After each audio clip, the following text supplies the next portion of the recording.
guys! Today sa video ay gagawa tayo ng ating kakaning balinghoy. So, mayroon na ako ditong niyayad na kamuting kahoy. Iniready ko na siya kanina. I-blend ko ito actually para mas mabilis. So, i-continue na natin ang ating paggawa ng ating merienda for today. At ito nga po yung ating kamuting kahoy. Ito po ay 1 kilo.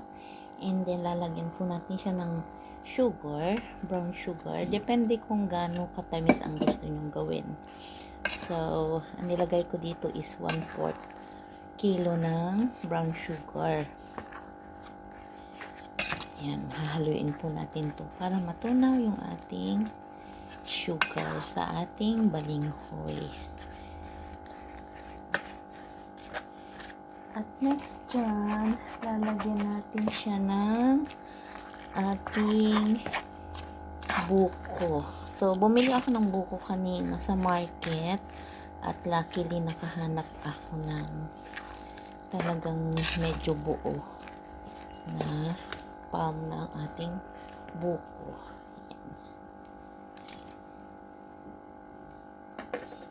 Yan, nilagyan ko na siya ng buko. At gusto ko niyang mas maraming buko to para mas masarap ang ating balinghoy. So, dadagdagan po natin ng strips na makapuno.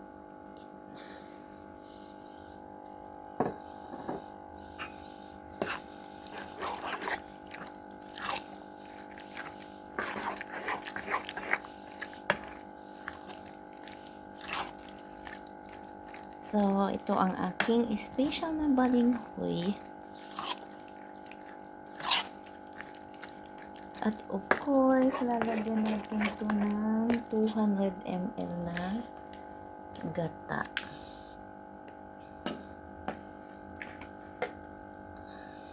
Ayan.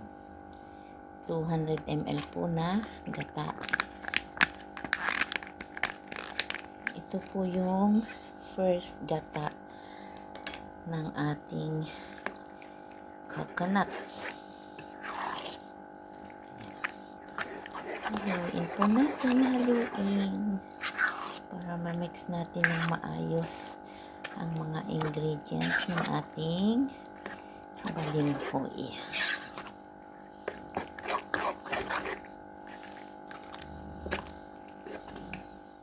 Siya ng melted butter. 1/4 cup yun na melted butter. At of course, haluin natin ulit. Ayan.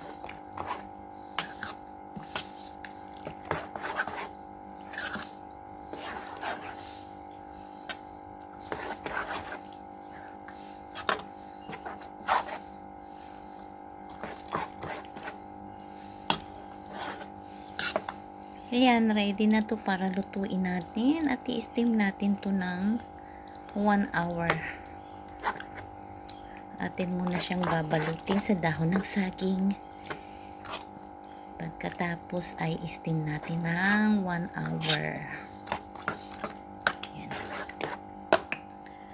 Handa na ako ditong saging, ay dahon ng saging. Saging daw dahon ng saging. May inihanda na ako dito kanina. Bumili ako nito sa market. At para hindi siya masisira, alam nyo, medyo pinapainitan to sa apoy. Para ganito medyo strong. So, let's start na.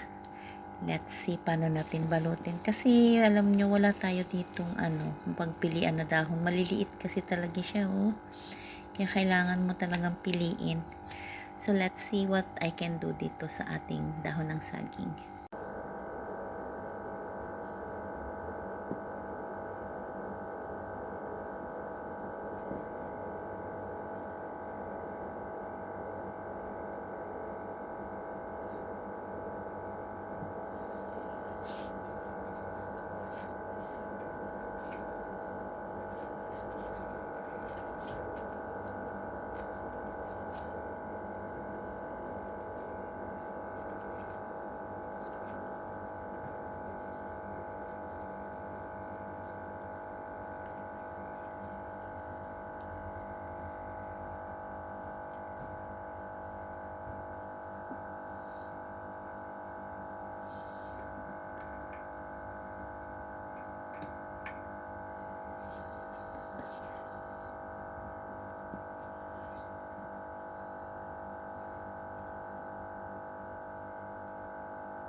guys, ito lang yung nagawa ko dun sa dahon na nabili ko kasi ang liliit talaga.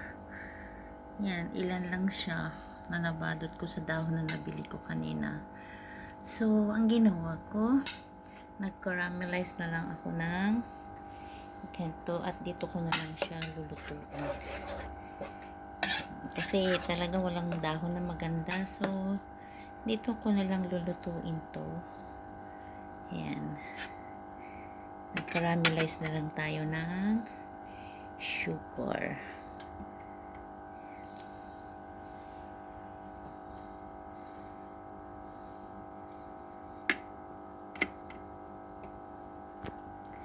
So, ganito na lang yung gagawin ko sa aking balinghoy na nauwi sa Llanera.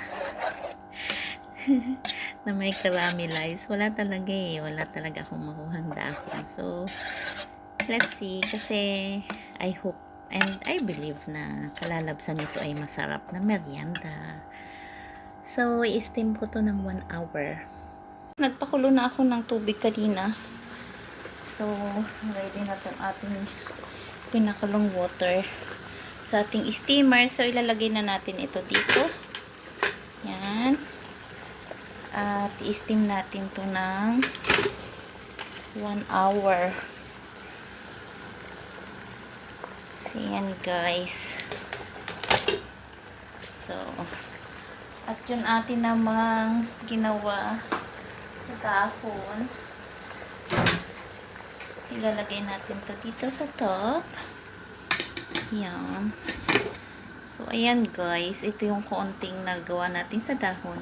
At dito nga sa iba is Llanera na lang.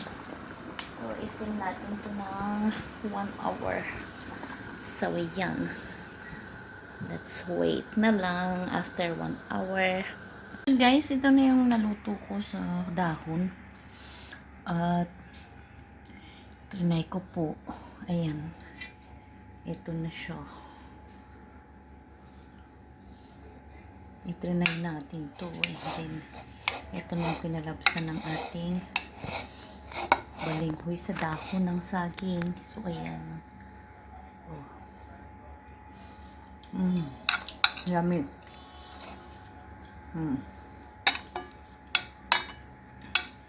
Yummy siya.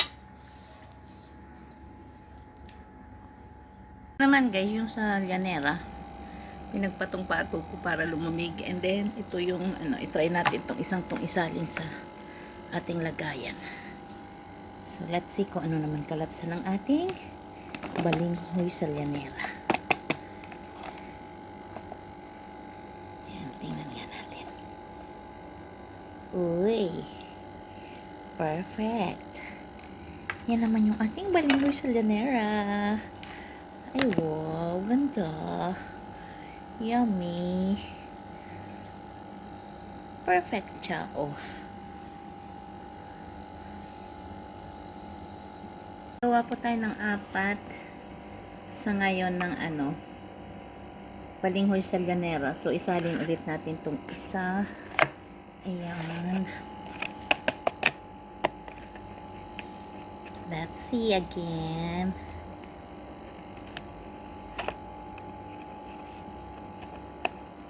Ay, wow. Super yummy. Medyo malagkit. Ayan. Super yummy. Yes. Another one. Perfect. Yummy, yummy. Ito na yung ating nagawang 4 na balinghoy sa Llanera. Perfect din siya. Masarap sa panghanda. Presentable siya. At saka pwede din pang negosyo. So, ayan po yung ating nagawa sa Llanera.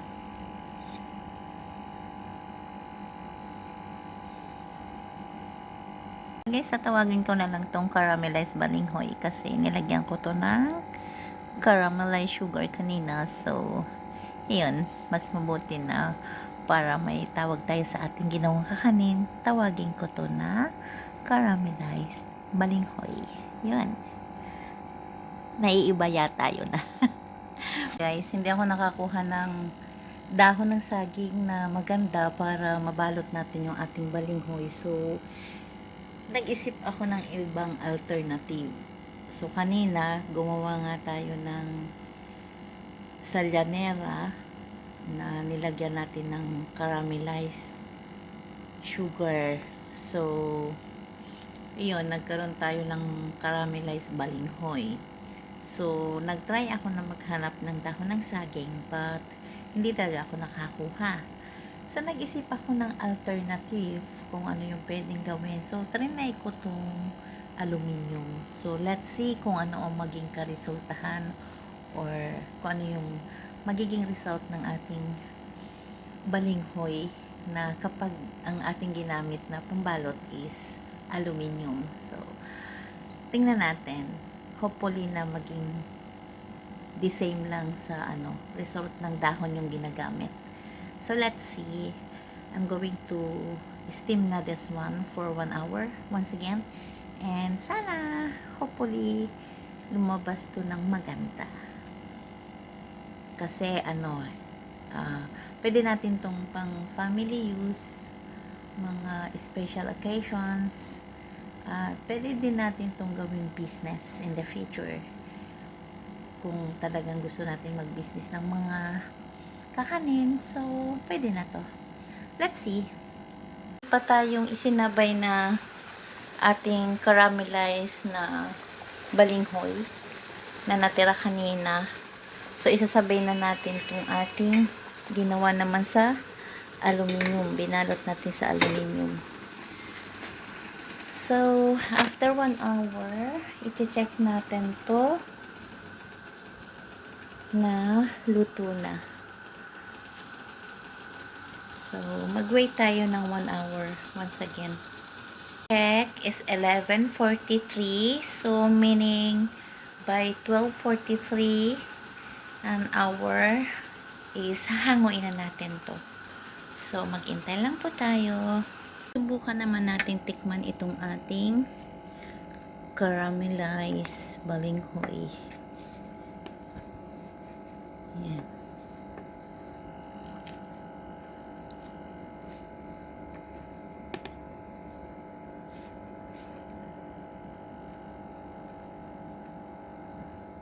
Wow.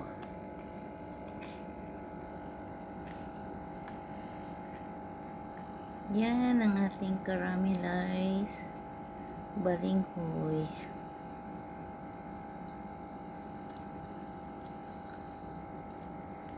Marami. Yummy siya.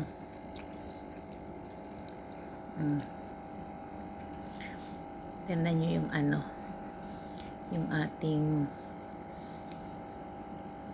coconut strips at saka yung ating coconut palm. Yan.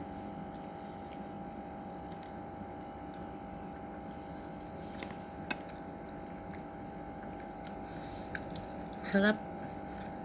Super. So yan guys, nag-time check na po tayo. Tapos na po ang ating 1 hour.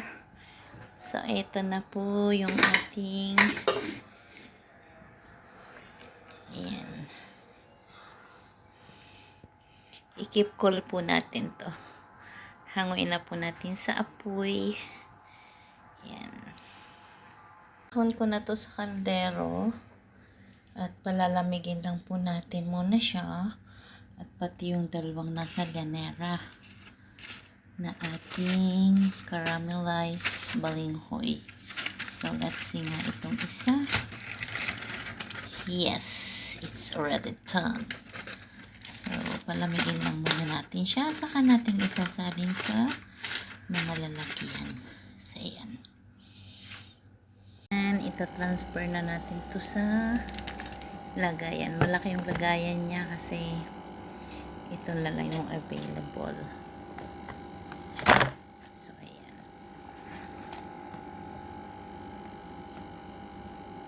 Yes. Yan po.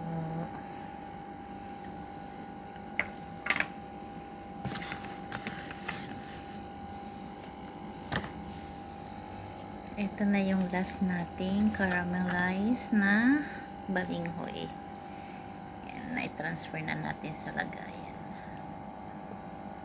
Guys, ito naman yung niluto kong balinghoy na ang ginamit kong babalutan ay ang aluminium. So, tingnan natin kung ano ang result nito. Kasi wala talagang dahon kahapon na maganda. So, dito ko siya ginawa. Ay, wow. Okay naman.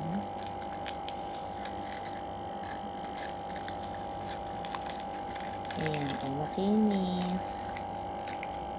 Okay naman. So, ayan, ang ating balinghoy. Nakagawa ako ng balinghoy kahit aluminium ang gamit ko. So, ito na siya.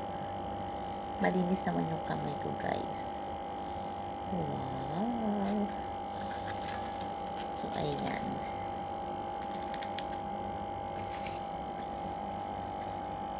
Ito na yung nagawa nating balinghoy na aluminium ang ating ginawang pambalot. So, mag-aalmusal na tayo. Ayan. Look. At meron tayo ditong kape. Ayan.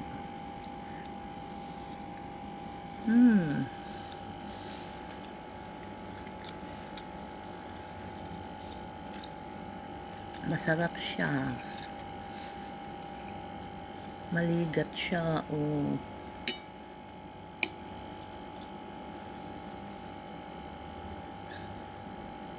Kain tayo. Ayan. Thank you so much. Thanks for watching. Masarap siya. Salamat sa panonood again sa akin. Thank you so much.